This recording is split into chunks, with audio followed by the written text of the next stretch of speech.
नमस्कार दोस्तों, मैं आपका दोस्त अंकित बाजपेयी एक बार फिर से आपका अपने YouTube channel are green planet पर स्वागत करता हूं। तो दोस्तों, आज हम जानेंगे कि किस तरीके से आप इस विंटर सीजन में अपने टेरेस गार्डन में ग्रो कर सकते हैं कैलेंडुला के पौधे को सीड से। जी हां दोस्तों, ये विंटर सीजन का एक बेहद ही खूबसूरत फूल देने वाला पौधा है और जो बहुत ही कम मेंटेनेंस में हमारे टेरेस गार्डन में ग्रो हो जाता है और पूरे विंटर सीजन देता है ढेर सारे फूल।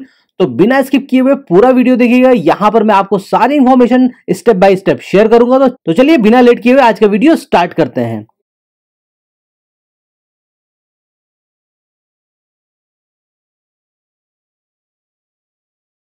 तो दोस्तों हम बात करते हैं कैलेंडुला की सीडलिंग की। तो आप इसकी सीडलिंग मॉनसून सीजन के बाद से कर सकते हैं और पूरे विंटर सीजन आप इसकी सीडलिंग कर सकते हैं। आइडियली जब हम इसकी सीडलिंग करते हैं तो हमारे एरिया का जो वेदर टेम्परेचर है वो याद रखिए कि 20 से 30 डिग्री के बीच में वैरी करना चाहिए। अगर टेम्परेचर इससे ऊपर जा रहा है उस केस में आपके सीड जर्मिनेट तो हो जाएंगे लेकिन पौधे सर्वाइव नहीं कर पाएंगे और वो बहुत जल्दी खराब हो जाएंगे। सेकंड, अगर टेम्परेचर 20 डिग्री के नीचे और उस टाइम पे भी आप इसकी सीडलिंग कर रहे हैं तो उस केस में भी आपके पौधे जर्मिनेट होंगे लेकिन वो एवरेज से ज़्यादा टाइम ले लेते हैं। तो आइडियली आप इसकी सीडलिंग अक्टूबर नवंबर के महीने में कर सकते हैं जब समर सीजन खत्म होने लगता है और विंटर सीजन आने लगती है। तो आप उस टाइम पे इसकी सीडलिंग कर सकते हैं।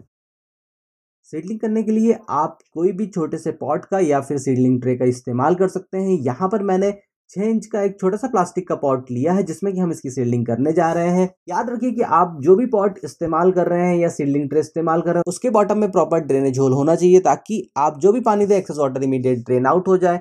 अगर हम बात करते हैं इसके पॉटिंग मिक्स की तो यहाँ पर मैंने लिया हुआ है 50% कोकोपीट और 50% वर्मी कंपोस्ट जिसके अंदर हम अपने इन सीड्स की सीडलिंग करेंगे। तो सीडलिंग करने से पहले हम थोड़ा सा पानी डाल देंगे ताकि हमारी सॉइल प्रॉपर तरीके से अच्छे से वाटर एब्जॉर्ब कर ले और उसके बाद हम इसमें अपने कैलेंडुला के सीड्स की सीडलिंग करेंगे। तो दोस्तों ये है कैलेंडुला के सीड्स।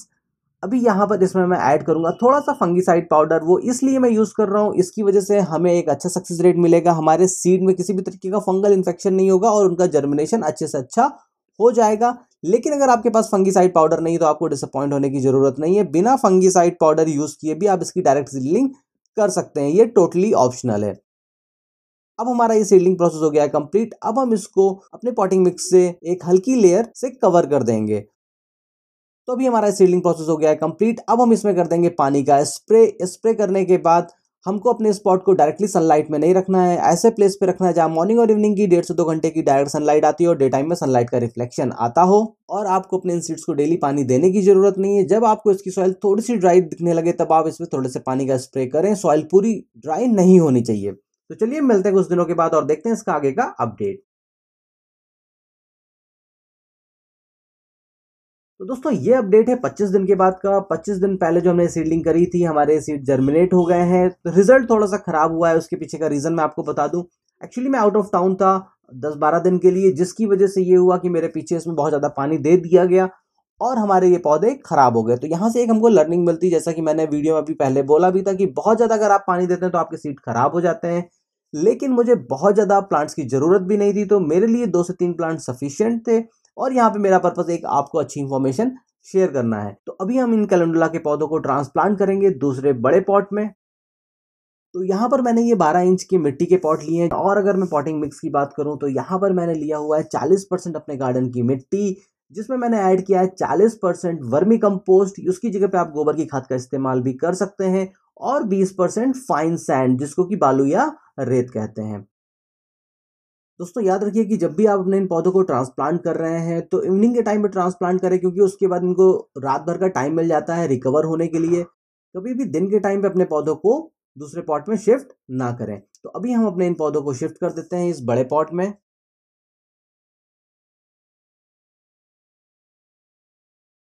तो दोस्तों अभी हमारा ये प्रोसेस हो गया है कंप्लीट और अभी हम इसमें दे देंगे थोड़ा सा पानी और अगले 6 से 7 दिनों के लिए अपने इन पौधों को रखेंगे शेडेड एरिया में, क्योंकि अभी हमने इनको दूसरे पॉट में शिफ्ट किया है तो इनकी रूट थोड़ी सी डैमेज हुई होंगी।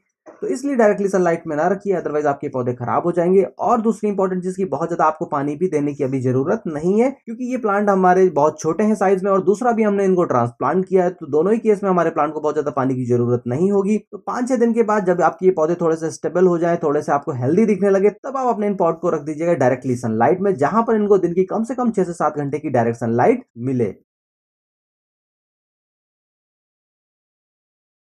तो दोस्तों ये है अपडेट 56 दिन के बाद का, जो भी हमने कैलेंडुला के पौधे लगाए थे आज से 56 दिन पहले। अभी आप देख सकते हैं कि इसमें कलियां आने लगी हैं। और यहाँ से याद रखिए कि जब भी आपके पौधे, आप कोई भी फूल का पौधा ग्रो कर रहे हैं, कोई भी फल का पौधा ग्रो कर रहे हैं या कोई भी वेजिटेबल का पौधा ग्रो कर रहे हैं, जैसे ही आप ट्रांसप्लांट करते हैं तो ट्रांसप्लांट करने के 25 से 30 दिन में जब वो प्लांट ग्रो करने लगता है, उसमें कलियां आने लगती हैं, तो वहां से आपको हर 15 दिन पे बदल बदल कर अपने प्लांट को फर्टिलाइजर देनी होती है। क्या फर्टिलाइजर देनी है इसकी बात हम वीडियो में आगे करेंगे।